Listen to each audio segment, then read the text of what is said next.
Taurus, kamusta? Welcome back to Pinay Angel Tarot. This is your October kapalaran para sa mga Taurus love and career reading. General reading, kaya maaaring mag-resonate o hindi. I-take nyo na yung nag-resonate. Hayaan nyo na yung hindi nag-resonate kasi baka para yon sa iba. So, teka. So, kumusta kayo guys? Excited ako. Na-miss ko kayo. Excited for your October reading, mga Taurus. Comment present para alam kong nanonood kayo. Kung kailangan nyo ng private reading, pwede kayong mag-message sa akin sa Facebook page ko. Syempre may bayad yon kasi ikaw mismo ang i-reading ko. Pwede nyo rin ako i-chat sa Viber o sa WhatsApp para mas mabilis. Click nyo lang yung description box. Andyan yung number ko sa baba. Okay. Also, bisitahin nyo din yung Instagram ko for those na gusto mag-avail ng crystals to attract love, money, wealth, prosperity, abundance, for self-confidence para sa work mo, and also for anti-stress, at marami pa pong ibang benefits. Kaya tingnan nyo na lang doon. Mamaya after ng reading, I can tell you more about the crystals. So excited ako kasi it's Libra season. Libra is ruled by the planet Venus, kagaya ng Taurus, diba? So, si Taurus, Venus din yung ruling planet. Kaya, excited ako ano kaya ang paparating na changes para sa'yo for this month. Okay, tingnan muna natin ang moon card mo. The energy is gaining momentum, waxing moon. Oh, very nice. Mukhang umaangat ka, nag-i-improve ka unti-unti. Kita mo yung bundok, tsaka yung clouds, pag ganun sila, oh. Paangat ka.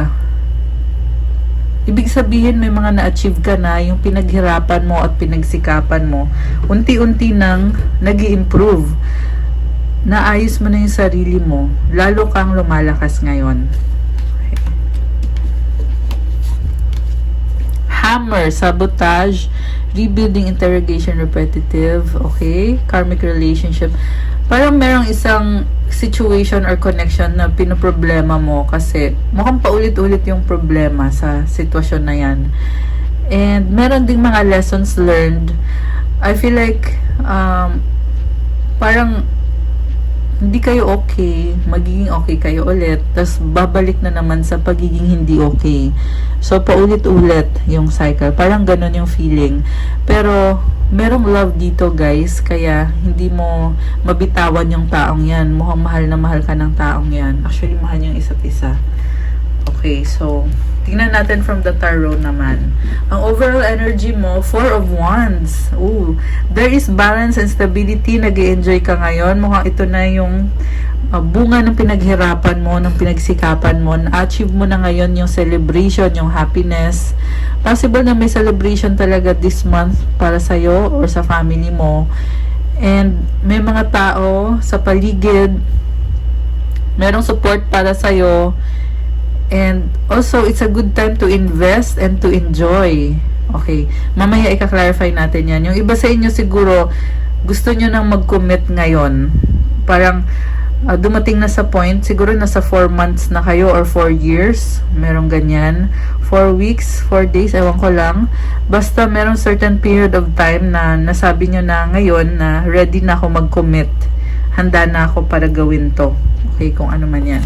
Mamaya i-clarify natin yan. So, sa recent past, 6 of Wands, the Temperance, 8 of Swords. Kilala ka ng mga tao sa paligid mo, kaya nag-a-adjust ka. Possible na marami kang pinapakisamahan, pero may sistema ka din eh. Parang sinusunod mo kung ano talaga yung tama, kung ano yung nararapat. Parang nakastick ka sa sistema na yon, kaya siguro meron ka ding nasasaktan. Ayan, kaya lumabas tong cards na to. Pero ang nakita ko naman sa'yo, sa totoo lang pasensyoso or pasensyosa ikaw, Taurus. Kasi andito yung Temperance eh.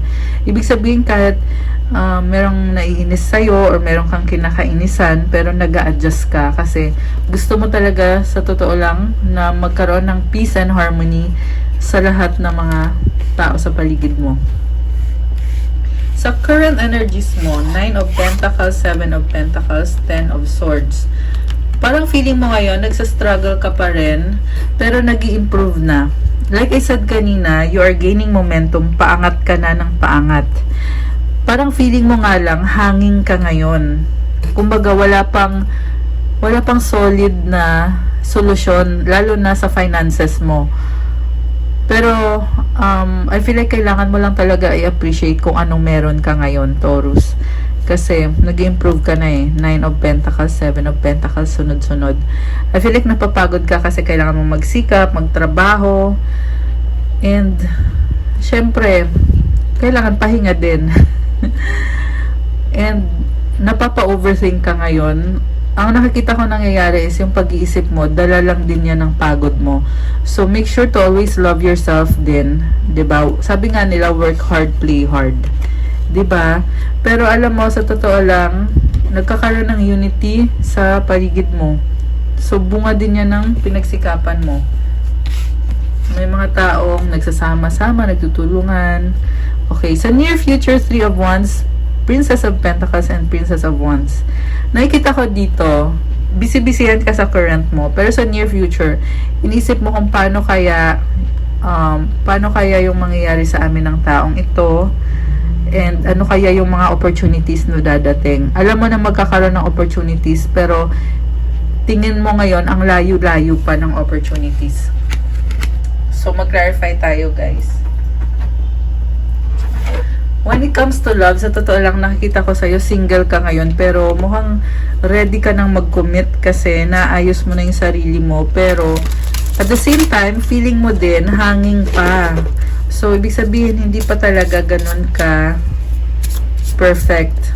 And I feel like hindi naman talaga magiging perfect. Ang mahalaga is nag-i-improve, 'di ba? Bakit 4 of Wands ang overall energy? King of Pentacles. Oh, achievement. So, nakafocus ka ngayon sa mga na-achieve mo, kaya medyo boring na ngayon ang buhay mo kasi hindi ka na kumbaga hindi mo nagagawa yung happiness mo kasi sobra kang nakafocus sa achievement mo. Pero hindi naman kawalan yon kasi nga pang long term naman na achievement yan. And mukhang matagal mong pinaghirapan yan. Ngayon nasa point ka na masasabi mo na ito na yung pinaghirapan ko. Knight of Wands, the Star. So, ito na nga, ginagawa mo yung best mo kahit minsan hindi ka sure sa sarili mo. Pero may pangarap ka, connected ka sa pangarap na yon. And ang sagot naman dito is yes, makukuha mo naman yung pangarap mo. Huwag ka nang mag-doubt.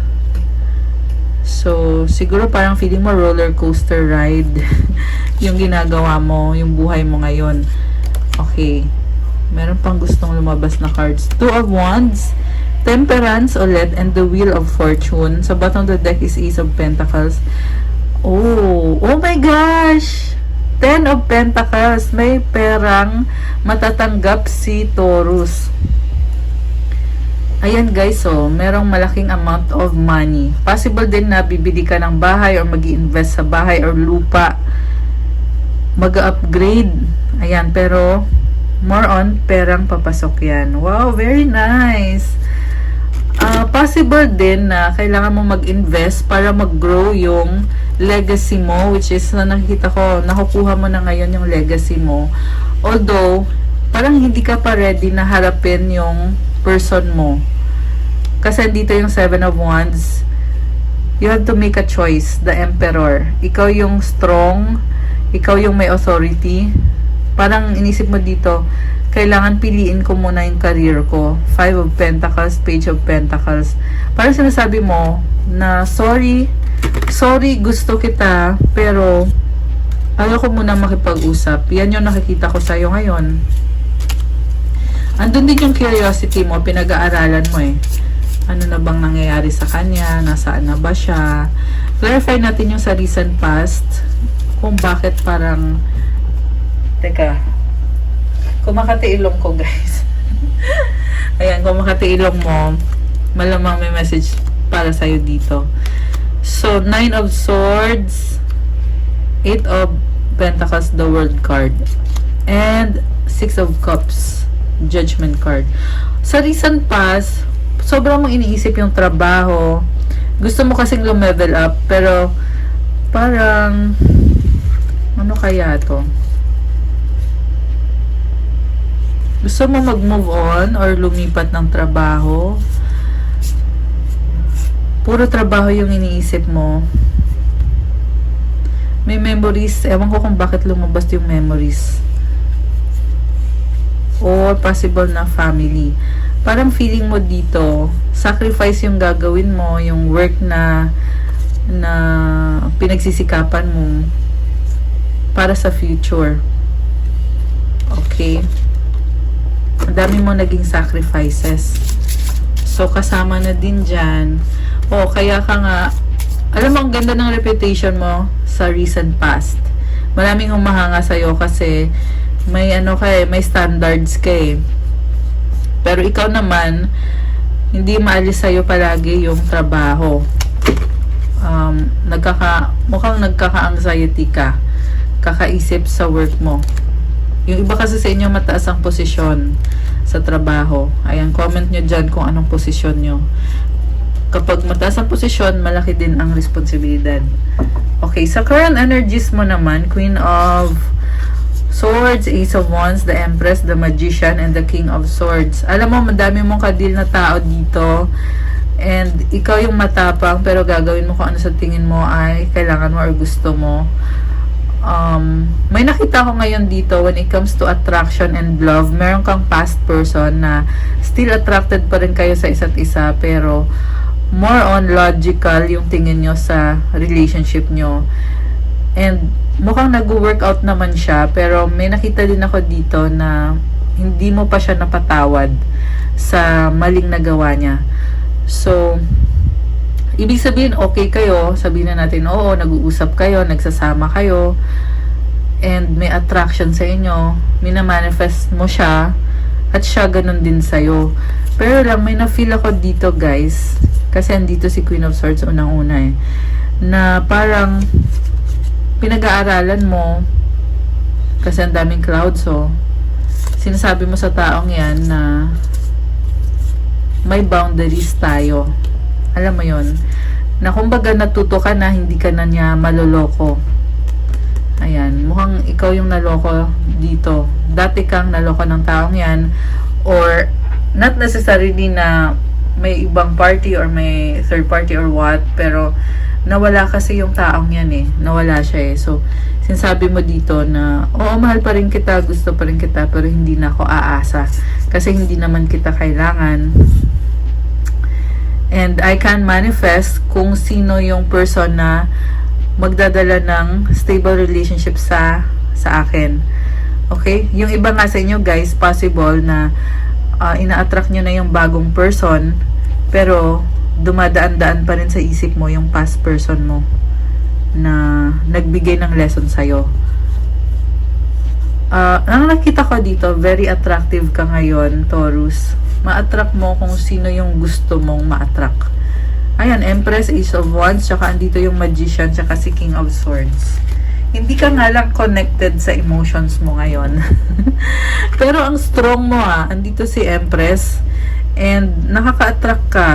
Ayan, sabi ko na eh, kasi Empress, ano to eh, Venusian energy, diba? Kakasabi ko kanina na Libra season ngayon. So, Venus din ang ruling planet ng mga Libra. Kaya ito rin, lumabas si Empress.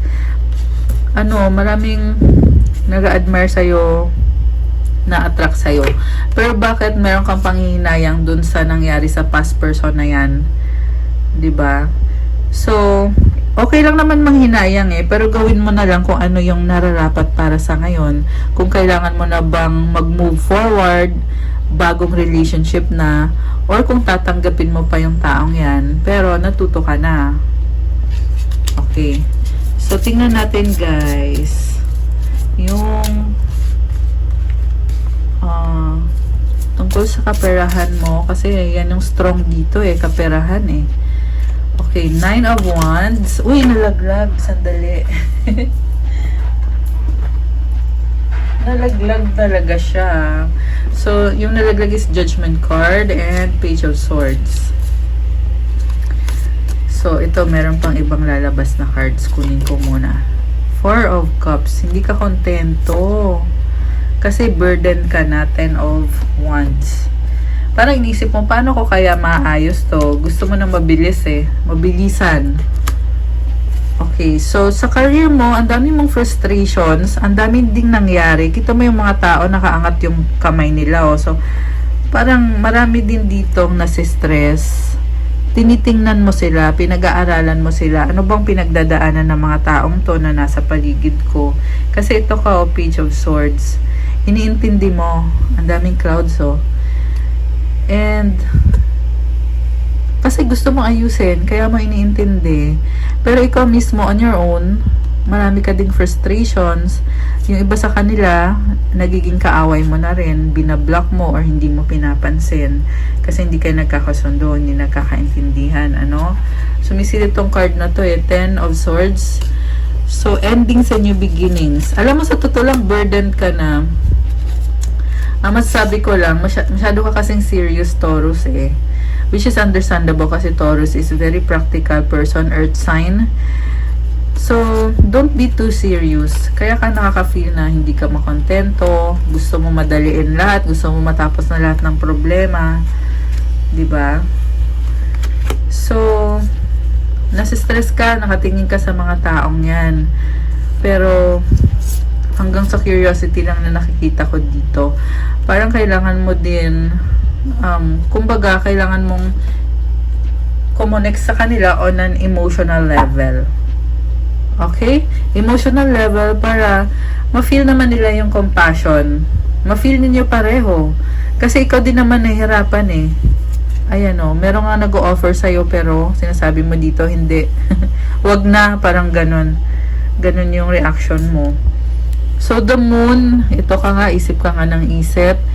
Merong excitement. Oh. 3 of Wands and the Hierophant. Oh, may something exciting pero hindi pa clear. Pero gusto mo mag-workout yan. Parang hindi ka na mapakali, kakaisip. Oh, wow! Bagong simula. Okay, ito yung something exciting. So, actually, nasabi ko to sa inyo na connect ka emotionally. And meron naman lumabas dito bagong simula. Pero may na-feel din ako yung iba sa inyo, parang meron kayong tatakasan eh. Parang gusto nyo i-shortcut na lang. 'Di ba? Ito, 3 of Swords. Ito na yung sinasabi ko na tatakasan mo. Kumbaga, instead of facing the problem and compromising, maghahanap ka ng ibang way na you're thinking outside of the box. Outside ba? Inside? Oo, outside. Sorry. Ayan. So, thinking outside of the box. Naisip ko kasi yung Hierophant, kaya ko nasabing outside o inside. Si Hierophant kasi, inside the box yung isip niya lagi. Na kumbaga, ito yung sistema, ganito dapat, ganyan dapat. Yan yung thinking inside the box. Pero may na-feel ako dito na you are thinking outside of the box, na hahanapan mo ng ibang paraan. Pero guys, may warning dito, merong masasaktan dyan, merong magsiselos, ayan, sa outside the box. Possible na maghahanap ka ng ibang tao na nagagawa. Kung hindi niya magawa yung pinapagawa mo, maghahanap ka sino ba dito yung makakagawa nito. Ayan. Tapos tuloy ang mangyayari, yung kasama mo, maiinis kasi bakit binigay sa iba. Ayan. Although this can be any situation, yun lang yung example na binibigay ko sa inyo, pero pwede nyo yung i-apply kung ano yung exact na situation nyo. Oh, ito na naman, no? 3 of Cups ulit, Ace of Swords. So, ito na nga yung sinasabi ko. Merong ika-cut off eh, na isang kasamahan na sasabihin mo, wag ka na sumali dito, wag ka na makialam. So, also guys, ang nakita ko dito, hindi lang yan sa work, meron ding sa family, meron ding sa friendship, na sasabihin mo, oh ano friends, kaya nyo ba to o hindi? Kasi kung ayaw nyo, sa iba ko na ibibigay, huwag ka nang sumali. Merong celebration, ewan ko kung anong specific situation yan, pero mukhang merong ika-cut off, kasi hirap na hirap ka sa tao yan. Ayan, 5 of swords and the 2 of swords two of swords. So, ibig sabihin, nagdadalawang isip ka, pero sa huli, ayaw mo ng away. Ito ka nga, parang gusto mo na lang matapos na yan. Ayoko nang isipin yan. Ganun ka eh. Ayan. So, siguro ang masasabi ko lang, Taurus, find a way to emotionally connect. Kasi ikaw nasistress ka eh. Hindi ka makakonect emotionally. Ayan, nakikita ko dito sa reading natin. So, instead of connecting, maghanap ka ng iba. Parang ganun yung gagawin mo. Ayan, tuloy. Gulo-gulo na, oh. Kita mo yan, oh. Hindi na nagkakasundo. Ayan, so, okay, tingnan natin kung anong outcome. Anong outcome for Taurus? The Devil. Okay, mabigat. 8 of Wands and the 7 of Cups. So, ito, mabigat yung mga energies na to, kaya nalilito ka tuloy. Ayan, kailangan mo i-release yung bigat na yan, burden na yan. Okay? Ipag-pray mo yung situation mo. Kasi nafe-feel ko nahirapan kayo guys. Hindi nyo alam kung paano or anong gagawin. So, yan lang talaga ang masasabi ko. Although mamaya, bibigyan ko kayo ng more advice sa ating oracle cards. Galing. 4 of Wands. Masaya naman, pero nag-iisip ka, okay na ba to? Parang ganun yung iniisip mo. Parang yung iba hindi kontento. So, merong possible na reconciliation or agreement. Okay. May lumabas dito na person na merong transformation, merong makikipaghiwalay or makikipag-ayos. Parang, alam mo yung 50-50, possible na magkaayos kayo, possible na maghiwalay kayo. Depende na lang talaga kung paano nyo isosolve yung problem nyo. Pero itong person na to, nagkikare naman, na intindihan ka naman niya. Queen of Cups kasi, mapagmahal at emotionally connected. I mean, yun, full of emotions yung taong yan. Okay. Okay. Parang I feel like kailangan nyo ng Tagalog oracle messages. Wait, sumilip si the Hermit. Baka may kayong Virgo or someone na nag-aaral. Inuuna yung sarili. Possible na ikaw din yan, na kaya ka nagkakaganyan, na naguguluhan ka kasi sarili mo din. Iniisip mo din eh. Paano naman ako? Parang ganun yung iniisip mo. Pero ang nakikita ko kasing problem is yung may mga maling naging desisyon. Pero okay lang yan guys, nobody is perfect. Ano ba? Hindi mo kailangan i-pressure yung sarili mo na maging perfect. 'Di ba? So tingnan natin yung advice. Okay, ito. Solitude. Once you embrace the inner divine in your own sacred solitude, the right people arrive at the right time, exactly on schedule, without forcing or chasing. So, i-embrace mo daw yung pagiging mag-isa mo. Pag sinabi kasing solitude, hindi naman only literally na mag-isa, but yung pagiging independent mo at kontento na you're not relying on anyone to do things for you kasi kaya mo. Pag nagawa mo yan, lalakas ang loob mo at dadating na lang yung mga taong tama para sa'yo at sa sitwasyon mo. Ano yan? Yung mga taong yan, blessing yan sa'yo. Hindi mo na kailangan ipilit or habulin kasi kusa na yan, dadating sila. Ayan, very nice. Isa pa. Kailangan mo pa ng isa pa. Okay. Perfectionism. So, ito na nga yung sinasabi ko. Permission to make mistakes is so freeing, is the root of creativity and change. Allow me, divine, to make as many mistakes as I need. Free me from the prison of perfectionism. Okay lang na magkamali, Taurus. Kasi pag nagkakamali, saka mo din maaayos yung mga bagay-bagay. At magkakaroon ng pagbabago. Kailangan mangyari yung pagbabago para maayos at maka-move on, maka-move forward. So, i-pray mo din yan kay God. Walang masama na magkamali kasi pagkatapos ng pagkakamali, aayusin mo naman yan. Hindi kailangan maging perfect ang lahat. Kaya i-pray mo na lumaya ka sa pagiging perfectionist. Okay, so tingnan na natin yung mga love oracle. Oh my gosh! Will you marry me? Engagement. Angry, naiinis, ego. Let go, surrender. Muling ibalik, second chance, excited, take me back, reconciliation. Alam mo, may nakita ko dito na nag-away kayo, oo, pero merong magbabalik. Basta i-let go mo daw. Huwag mo ipilit. I-surrender mo kay God. Kasi merong magbabalik. Merong excitement. Merong reconciliation na mangyayari. Merong engagement or commitment na paparating. Which is yan din yung overall energy natin. Dito sa reading natin. Kanina yung Four of Wands na 2 beses lumabas. Which is symbolizes balance, celebration, commitment, stability. Ayan.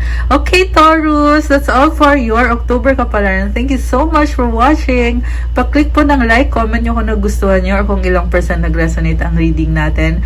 Kung kailangan nyo ng private reading, message nyo ako sa Facebook page ko, Pinay Angel Tarot. May bayad po ang private readings kasi ikaw mismo ang i-reading ko.